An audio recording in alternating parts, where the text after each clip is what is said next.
Hello everyone, evening vlog है। आज चाहिँ हामी किचनमा छौँ।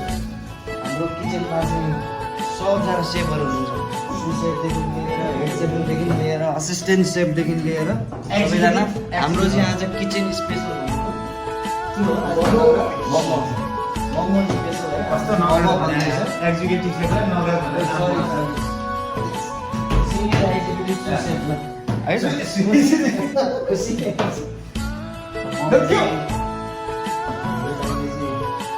दाइ नभन्नु है तपाईँले एक सेटले बनाउनु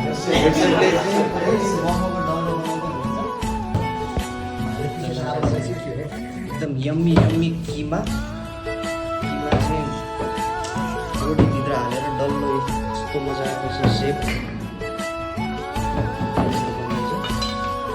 यो चाहिँ के को लागि? मोमो अचार त एकदमै स्पेसल भएछ। ल हाम्रो मेन सेफ चाहिँ भर्खर आएको छ। मेन हेड सेफ चाहिँ है। ल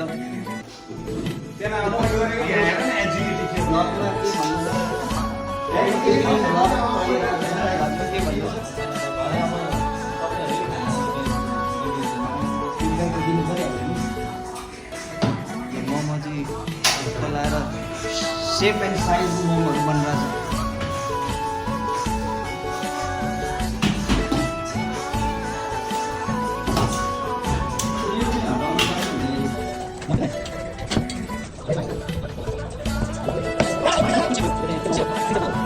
ल welcome to our evening vlog है। के भन्नु छ? तपाईँ पनि स्पेसल सेफ नै हो नि।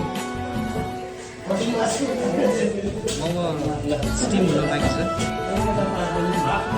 उक्का चिलिनले अब त बिर्सेकी मलाई सेउटीले। मोमो रेडी भइसकेपछि we will be back to the vlog है त। अहिलेको लागि हामी प्रिपरेसनमा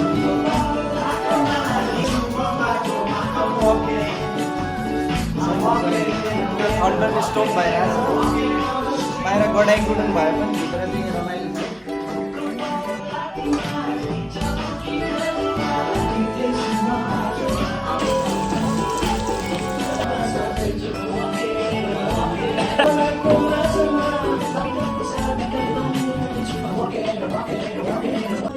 हाम्रो मेन कुक मिस्टर बासु भर्खर आउनुभयो है।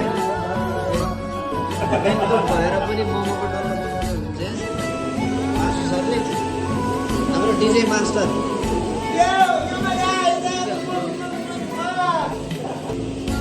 कतिवटा डल्लो पऱ्यो मोमोको? त लगभग सिधै लागिसक्यो है। सेफहरूसित पकाउनु पऱ्यो कि भोक लागिसक्यो। पेटमा बढाइदिनु पेट खालिसक्यो।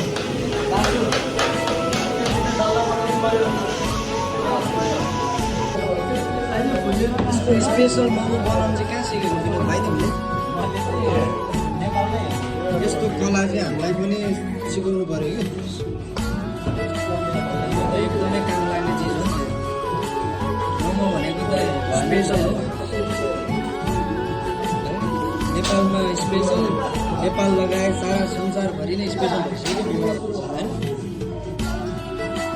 धमलाको छोटा भाइ पृथ्वी दाइ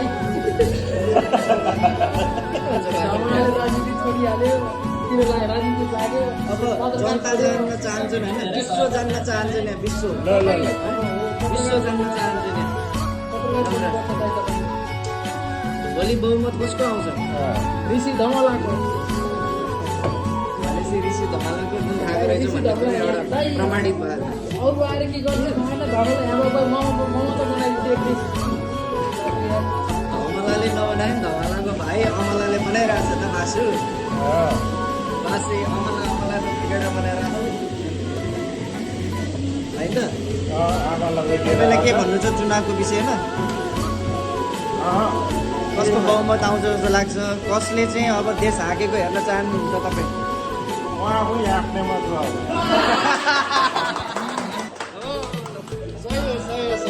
यस्तै मान्छे चाहिएको हामीलाई। हिजोको दिनमा खेताला बस्दै हिँड्ने देश हाँक्ने मान्छे खोज्दै हिँड्ने तपाईँले चाहिँ एकदमै मिठो जवाब दिनुभयो तपाईँ। हाम्रो विनोद भाइलाई चाहिँ कसले बहुमत लिएर आउँछ जस्तो लाग्छ तपाईँले? थाहा पाउनु पऱ्यो नि त। सूर्यले लिएर आउँछ कि रुखले लिएर आउँछ कि एमाले लिएर आउँछ कि रासोपाले लिएर आउँछ कि है लिएर आउँछ कि नतिजानै पऱ्यो नि होइन। तर एक्सपेक्टेसन प्रेडिक्सन होइन भन्ने त हुन्छ नि त। समग्रमा जसले जिते तापनि राम्रैले समग्रमा नेपालले जित्नु पऱ्यो, नेपालीले जित्नु पऱ्यो हो कि होइन? नेपाल बन्नु पऱ्यो के भन्नुहुन्छ तपाईँ होइन त? ल अहिलेलाई चाहिँ हामी मोमोमै कन्सन्ट्रेट गरौँ होइन। मोमोको डल्लो चाहिँ एकदमै राम्रो सेप एन्ड साइजको बनाऊ होइन। खाँदा पनि एकदमै टेस्टी होस्, यम्मी होस् हो कि न बासु?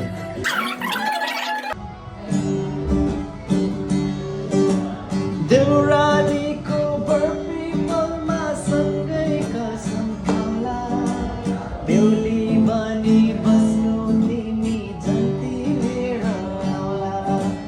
देउरालीको बर्फीमा सँगै कसम खाउला, बेहुली बनी बस्नु तिमी जति लिएर आउला।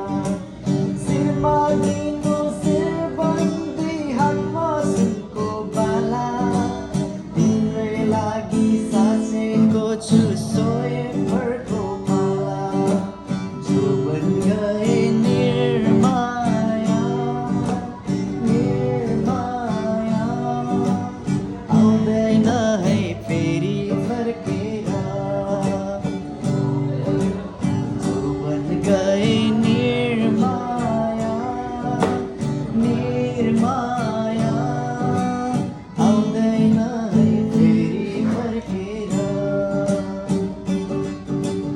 आँखा जुधे निर्माया निर्माया, नबस है तिमी फर्केर।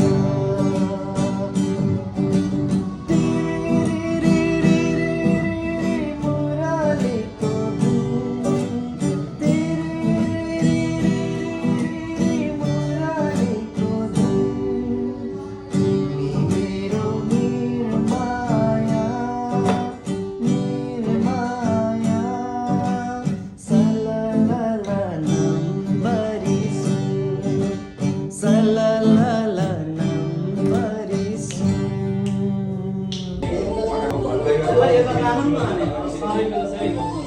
ल मोमो पुरै रेडी भइसकेको छ।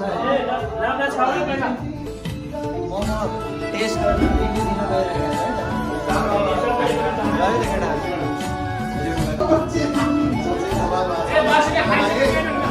मोमो सुपेपछि टेस्ट गरेर रिभ्यू दिनु पऱ्यो, फिडब्याक दिनु पऱ्यो है त।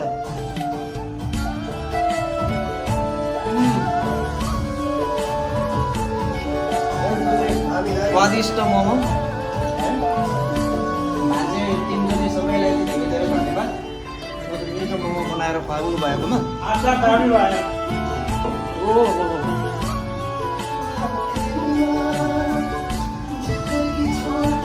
एकदमै हेल्दी भएको छ मोमो है।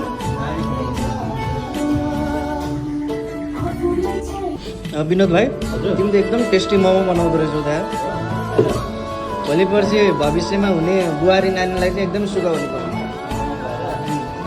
यति स्वादिष्ट मोमो बनाएर खुवाउँदो रहेछ। ल आजलाई यति नै। मोमो एकदमै स्वादिष्ट भयो है। एभ्री विकेन्ड चाहिँ मोमो खानुपर्ने अवस्था थियो है। अहिलेलाई चाहिँ यति नै। अब अर्को पालि चाहिँ हामी अर्को भ्लगमा आउनेछौँ है त। बाई बाई गर्नु ल।